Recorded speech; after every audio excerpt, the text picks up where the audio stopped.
puppy expert and owner of Believe in Dog Training, Stephanie Bennett, joins us now with some tips on how to help with the transition for our fur babies. Hi, Stephanie, and hi, Texo. Oh, little buddy. You know, it's so crazy because our dogs and puppies have been spoiled during this time because we're all home, and this is a major transition for them, correct?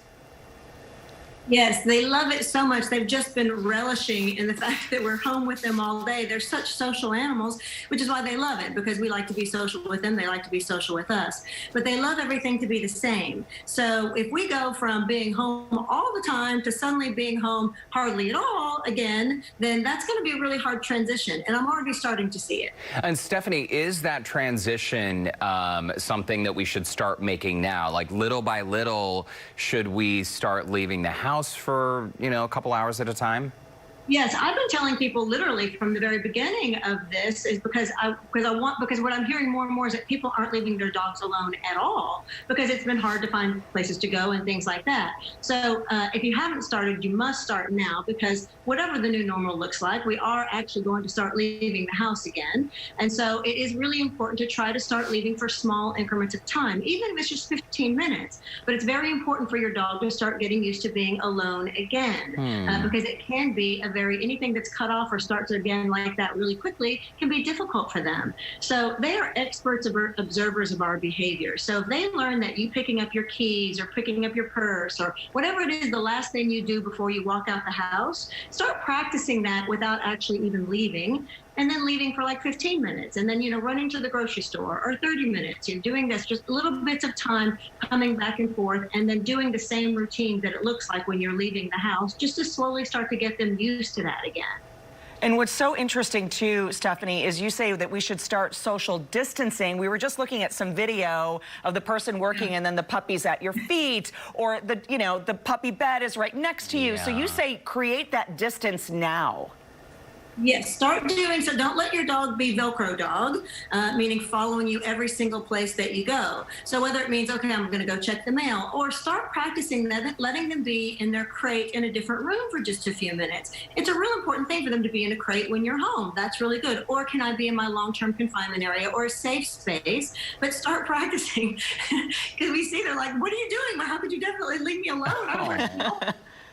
But start practicing not letting them come with you every second, and letting them be safe and be alone and be okay with that. Oh, Courtney, this is going to be a challenge for you, because I know Oscar, the new puppy, follows you everywhere you go. So one benefit, Stephanie, of all this time, extra time at home, is that the mental exercise a puppy gets, the physical exercise. How do we continue that mental and physical exercise when we go back to work?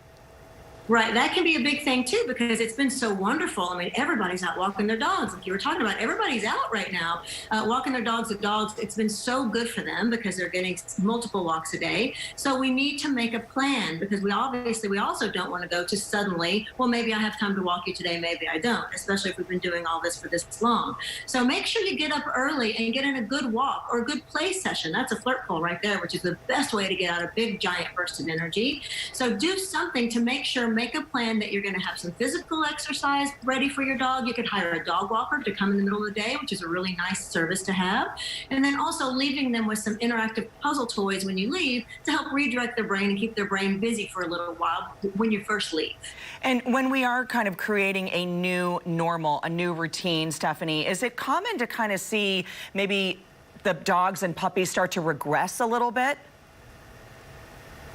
Yes, I mean, it is a thing. So I just want you to watch for, because if in fact they do get anxious, because there is a real thing, it is separation anxiety. We all know about that. So if in fact we do start to see any kind of behaviors that are worrisome, separation anxiety, and it can present itself in all kinds of different ways, like excessive barking, destructive chewing, suddenly we have potty accidents, things like this. So just carefully watch for those kinds of things. And if you see anything that is worrisome or disturbing, first of all, please don't punish it. Don't punish it, because any kind of anxiety or anything like that is not a choice for them, right? And so that's just how it's coming out with these different kind of behaviors. So don't punish it. If you do see anything like that, you really do need to seek help from some kind of professional to help you and to help your dog. And then that probably means we just need to take a step back and slow it down a little bit and help them very slowly become used to being alone again. And that professional help can make all the difference, Stephanie. I mean, it is incredible what you have done with our little Tex. He is such a great dog. People comment all the time. So we appreciate the fact that you've taken so much time with him. I know Oscar has been trained there as well. Yes. How's little Tex man doing, by the way? I can see him right there on your lap. We had a second birthday party for him this morning, so he is tired. He's had cake and pictures, and we'll send you some of the pictures, but he's had a blast. Look at him. He's fallen asleep in your arms. You really are the puppy whisperer. I love it. That is awesome. Stephanie, we're going to put a link on our website, HoustonLife.tv.